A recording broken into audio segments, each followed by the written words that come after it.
Hi, I'm Dr. Logan Nowlin. I'm 57 years old and I have been born and raised on the east side of Detroit.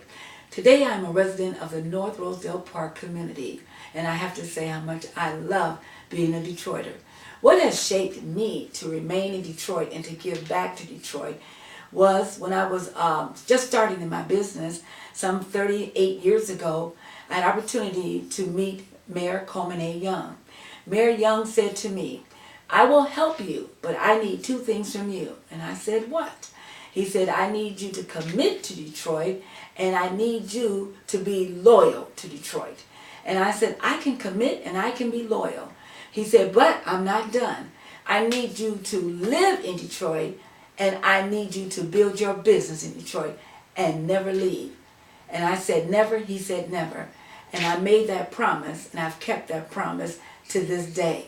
The experiences I've had here, I had an opportunity to walk through different communities where I wanted to build my private practice. I started my practice in several places. The Penobscot building downtown on Griswold.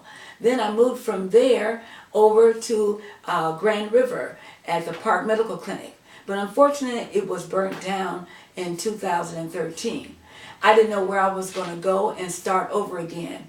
But I remembered when I was 12 years old, a building that I always wanted to be a part of, the Fisher Building.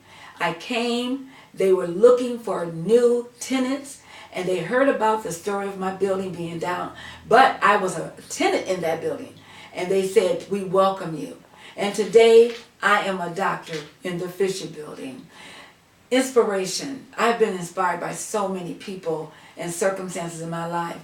But seeing my father go to work day in and day out at the Bud Company, my mother working for the state of Michigan here in Detroit, my uncle who was the editor-in-chief of the Michigan Chronicle, Sam Logan, but looking at people every day going to work, committed to work. And I grew up in a community on Helen Street where people worked. People took care of their gardens, their yards.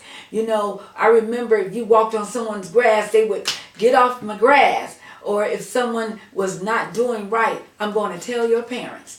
And that was all it took. Or you had to be in before the street lights came on. That was a community. Saying hello to everybody, greeting everybody, everyone sharing together. That was an inspiration to me to stay in Detroit. What outrages me today, I'm a product of the Detroit Public Schools. And I see that my children are not receiving the necessary quality of education and the impact such as media, being able to have the arts, the music. What has happened to the dollars that's been promised? That outrages me when I see young people going to school and they don't have computers in the classroom. They don't have books. They don't have the tools needed. How will they be able to exceed or be able to excel if they don't have these tools? The people that have inspired me, Judge Denise Hood, sitting on the bench of Frank Murphy Court, watching her and being a friend to me. I've been inspired by Dr. Charles Adams at Hartford Memorial Baptist Church, a legend in our city. The Motown Museum and those who've contributed to that era. I look at people like Bishop Charles Ellis II, making sure that our community on 7 Mile flourishes.